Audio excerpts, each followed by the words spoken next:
안녕하세요. 이번 시간에는 124쪽에 있는 재판매 가격 유지 행위의 금지 관련해서 같이 수업 진행해 보도록 하겠습니다. 자, 일단은 1번과 2번은 단순한 내용 일치 문제라고 보시면 되고요.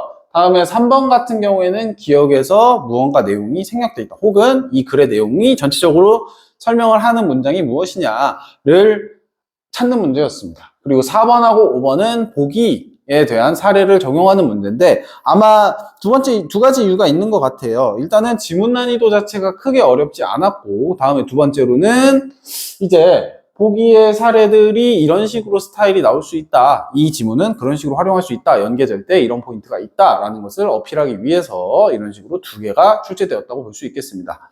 자, 6번은 이제 어휘에 대한 문제였어요. 자, 한번 볼게요. 자, 1문단 같은 경우에는 이제 공정거래법에 대한 얘기가 나오고요. 공정거래법은 여러분들 많이 들어봤을 거예요. 그래서 여러 가지 사항들을 금지를 하는데 그 금지하는 이유는 본론적으로 무엇이냐? 본질적으로 무엇이냐? 시장에 지배적인 지위가 있는 사람들이 그 권한을 남용하는 경우, 대표적으로 이제 대기업들이 너무 밑에 사람들, 도매업자, 소매업자를 탄압하거나 뭔가 제한을 너무 크게 주는 경우, 이런 거를 방지하기 위해서.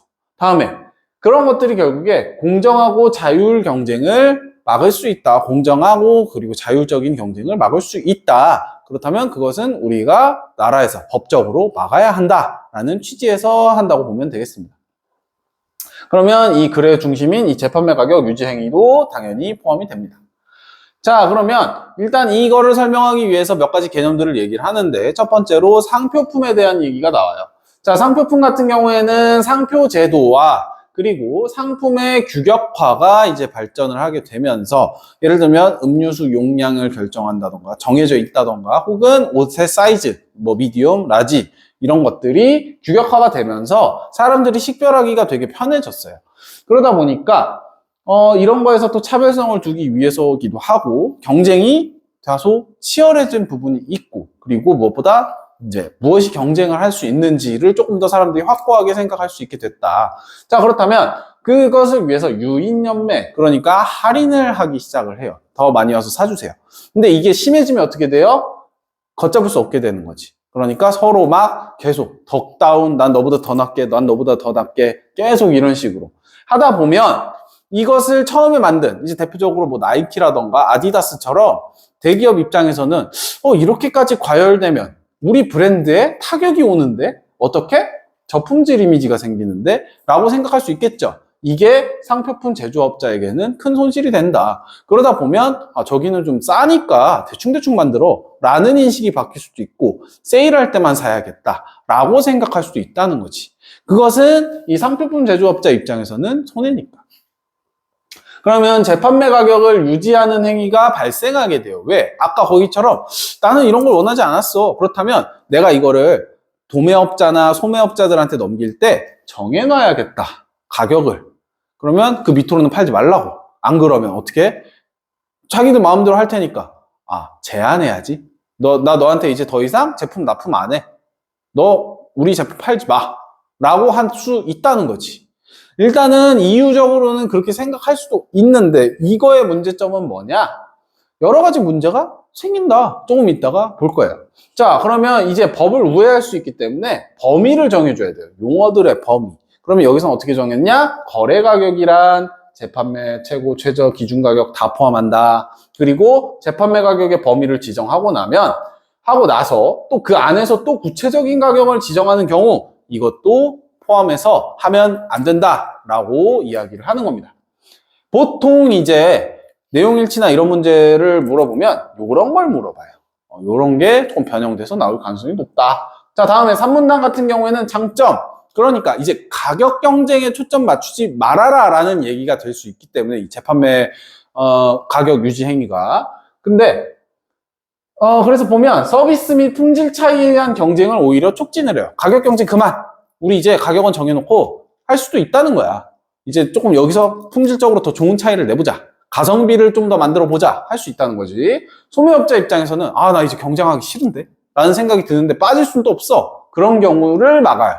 그건 왜? 부담이 되니까. 그걸 계속 하게 되면 이제 나 이거 더 팔았다간 팔아도 남는 게 없어. 라고 생각해. 오히려 손해야. 라고 하면 도산할 수 있다는 거지. 그 가능성이 줄어들어요. 다만 이 단점이 장점을 덮을 만큼 크다. 자, 어느 부분에서 크냐? 첫째, 가격 경쟁을 애초에 그냥 막아버려. 정당한 경쟁인데. 그리고 둘째, 결정권까지도 뺏어가요. 그러니까 내 입장에서는 나는 그래도 할인해야 돼. 이 동네는 좀 더 싸게 할인해야 더 잘 팔려. 그것까지 제한돼 버리니까 소매업자나 도매업자 입장에서는 결정권이 제한돼 버려요. 다음 두 번째, 이게 제일 큰데 가격을 담합할 수 있어. 제일 큰 이제 여러 가지 이유들이 있는데 뭐 예를 들면은 이제 원래는 10,000원에 할인해서 10,000원에 살 수 있던 게 야 이제 우리 가격 맞추자 짬짬이 하자 해가지고 50,000원으로 맞추기 시작했어요. 나이키, 아디다스, 뭐 퓨마 다 50,000원이야. 그러면 우리는 그냥 브랜드만 다르지 똑같은 맨투맨이어도 그냥 표시만 다른 거야. 품질 차이 이런 거 굳이 할 필요가 없지. 왜? 모든 스포츠 의류 맨투맨들이 다 50,000원이니까. 그럼 이거를 봤을 때 우리는 얘네 뭐 짰나? 라는 생각이 드는 거죠. 왜? 우리한테 선택권이 많이 줄어들었으니까. 그냥 가격은 다 똑같아. 그런다고 또 안 살 수도 없고 뭐 이런 생각이 든다면 그렇다면 이런 걸 조장할 수 있구나. 가격을 정해버리면 얘네가 이런 식으로 가격 정해버려서 우리가 손해를 볼 수 있다는 거지. 소비자들이. 왜? 울며 겨자 먹기로 살 수밖에 없을 때 더 효과가 크겠죠. 그러면 당연히 대충 파는 거야. 그러니까 유통조직 효율성이 저해된다. 자, 그러면 이제 이런 것 때문에 금지해야 한다라고 얘기는 했지만 일체 다 금지할 수는 없다. 원래는 그렇게 봤는데 왜? 여러 가지로 다양해진 거야. 얘가 적용돼야 되는 대상이. 자, 그래서 합리의 원칙, 그러니까 이유를 따져보자 라고 얘기를 하는 거야. 그래서 정당한 사유가 있다면 특히나 소비자의 후생을 증대하는 효과가 너무 크다, 더 크다라고 한다면 인정해 주겠다. 정당한 이유가 있다면 대표적으로 최고가격제가 되겠어요. 그래서 최고가격제는 이제 예를 들어 우리 생필품들 중에 쌀이 우리 생각보다 너무 비싸. 난 30,000원에 사려고 했는데 지금 쌀이 70,000원이야. 그러면 30,000원으로 낮춰주는 거지. 그러면 어떻게 보면 이거는 재판매 가격을 정해준 거예요. 30,000원 넘지 말라고. 근데 소비자의 후생이 그만큼 증대되는 게 너무 크고 생필품이고 이거 하나로 우리나라 사람들의 삶이 크게 뒤바뀔 수 있기 때문에 그래서 정당한 사유라고 허용을 해준다. 자, 다음에 저작물 같은 경우에도 예외로 봐줄 수 있다. 왜? 저작물은 성격이 다르니까. 자, 그런 다음에 이제 희망 소매 가격은 그럼 어떻게 봐야 하느냐를 따져요. 자, 우리가 이제 제일 익숙한 단어는 이 권장 소비자 가격이에요. 과자나 아이스크림 뒤에 보면 이런 식으로 써 있죠. 자, 이거는 말 그대로 희망하는 재판매 가격을 표시한 건데 보통은 이 의도니까 쓸 수 있는 거야. 단순하게 그냥 나는 이렇게 팔았으면 좋겠다 라고 얘기하는 거. 예를 들어 1,000원 정도로 생각해 나는 이 정도지 1,000원에 팔아는 아니라는 얘기야.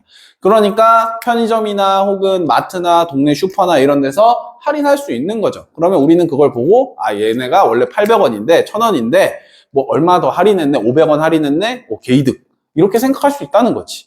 이런 것을 강제성이 없다면 가격 표시해도 된다. 근데 만약에 너 그대로 안 팔아, 할인해? 절대 안 돼 라고 한다면 강제성이 있으니까 이거는 재판매 가격 유지 행위로 봐야 한다라고 하는 거예요. 이걸 하더라도. 자, 그러면 보면 1번 같은 경우에 쉽게 찾을 수 있어요.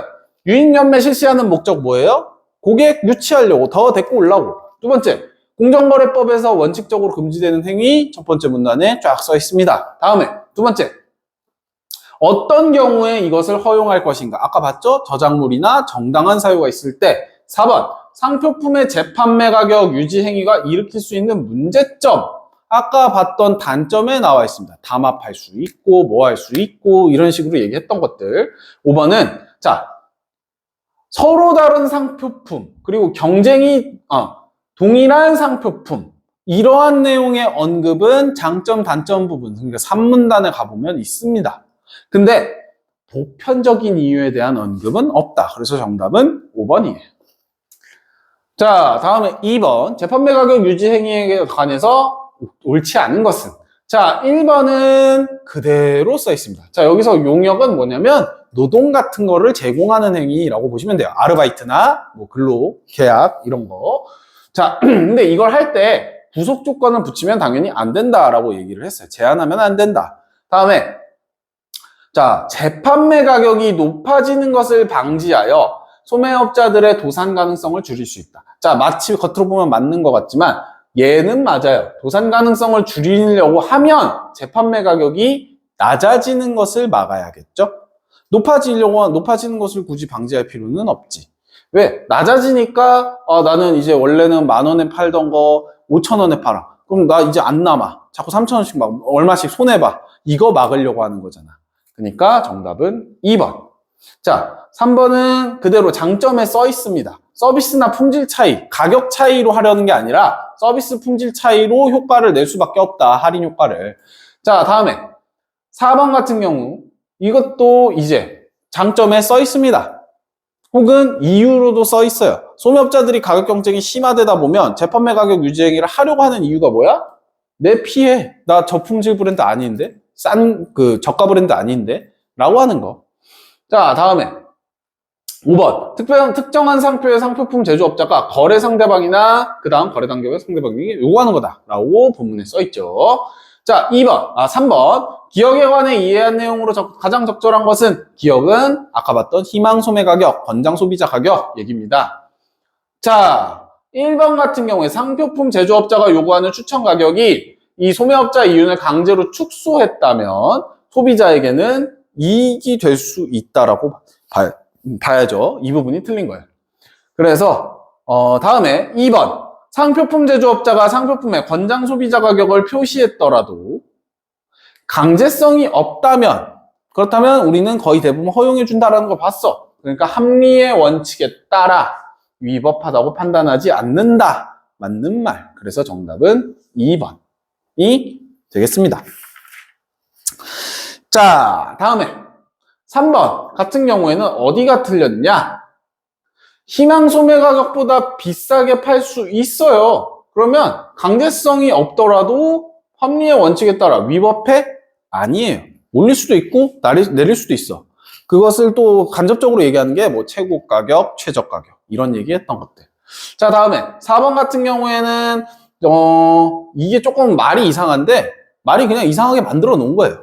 자, 강제성이 있더라도 이윤을 추구한다는 점, 이게 얘네 둘을 구분되지 않게 한다. 그렇다면 위협하다고 판단하지 않는다. 일단 애초에 강제성이 틀렸고 얘랑 이 부분 이윤 추구한다라는 공통점 전혀 상관없는 얘기입니다. 이 글과는. 그래서 4번은 아예 말이 이상해요.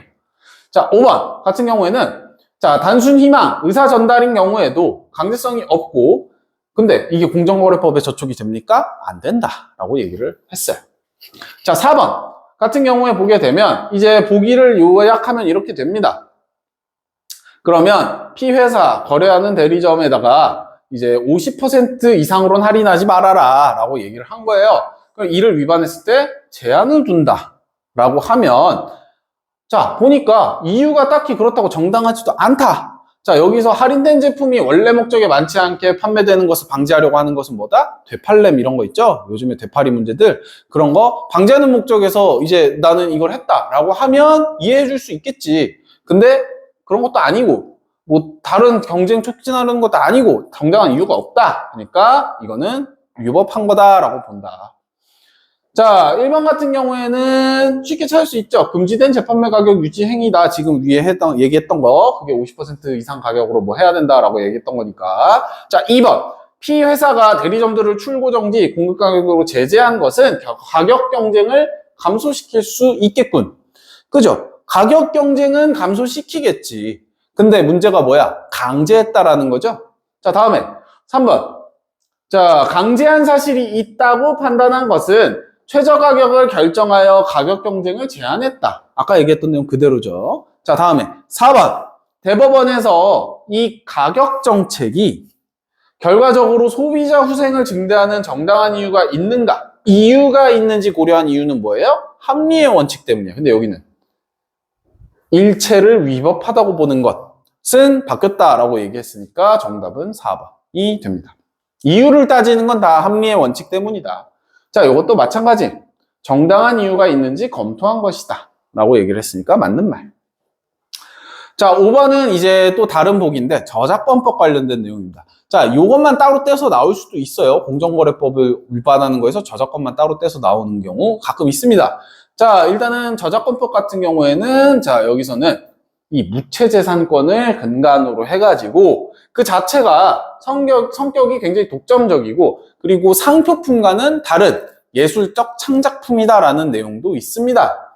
그러다 보니까 얘는 공정거래법을 적용하기 힘들다. 어떤 경우에 따라서는.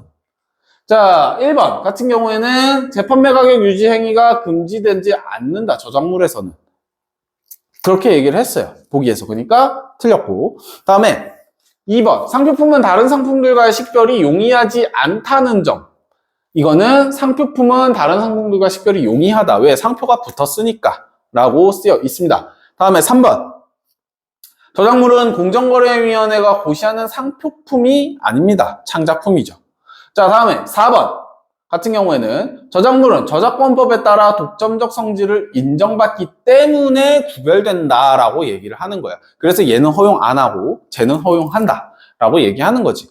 자, 5번 같은 경우에는 어떻게 보면 맞을 수도 있고 틀릴 수도 있어요. 근데 가장 이 글의 취지와 적합한 게 뭐예요? 구별된다. 그렇기 때문에 쟤는 허용되고 얘는 안 된다라고 얘기는 하는 거죠. 그러니까 정답은 4번. 자, 다음에 6번 같은 경우에는 되게 쉬웠어요. 자, 조장하다라는 말, 뭐 분쟁을 조장하다 이런 식으로 많이 쓰잖아. 자, 나쁜 짓 같은 것들을 부정적인 일들을 부추기는 것을 조장한다라고 얘기합니다. 그래서 정답은 4번. 되게 쉽게 풀 수 있었습니다. 자, 여기서 중요한 건 뭐 도모하다라는 단어 정도만 기억하면 되겠네요. 자, 그래서 이번 수업 시간은 여기까지 하도록 하고요. 그동안 고생 많으셨습니다. 감사합니다.